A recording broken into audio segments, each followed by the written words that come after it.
स्वामी समर्थ. नमस्कार मंडळी. अनेकांकडे खूप पैसा आहे, कुणाकडे पैसा खूप कमी आहे, तरी पैसा घरात टिकत नाही.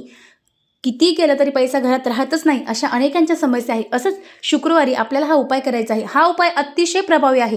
ह्या उपायाचा तुम्हाला 100% नाही तर 1001% खरंच फरक पडणार आहे. अनेकांना अनुभव आले, तुम्हाला पण निश्चित येतील. त्याआधी आपण जर माझ्या चॅनलला नवीन असाल तर प्लीज चॅनलला सबस्क्राईब करा. बघा मंडळी, शुक्रवारी संध्याकाळी दिवे लागण्याच्या वेळेस आपल्याला देवाजवळ बसायचं आहे. देवाजवळ बसल्यानंतर आपल्याला चांदीची निरांजनी घ्यायची आहे. तुमच्याकडे जर चांदीची निरांजनी नसेल तर तुम्ही स्टीलची, पितळाची देखील घेऊ शकता. आपल्याला 2 अख्ख्या लवंगा घ्यायच्या आहे, 2 तुकडे भीमसेनी कापुराची घ्यायची आहे आणि त्यानंतर आपल्याला एक वेलची घ्यायची आहे. हे प्रज्वलित करायचं आहे. लक्ष्मीला वेलची आणि लवंग अतिशय प्रिय आहे.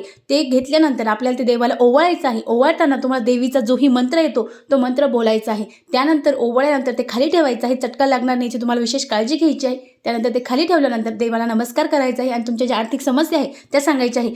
100% तुम्हाला 3 किंवा 4 शुक्रवारमध्ये फरक दिसणार आहे.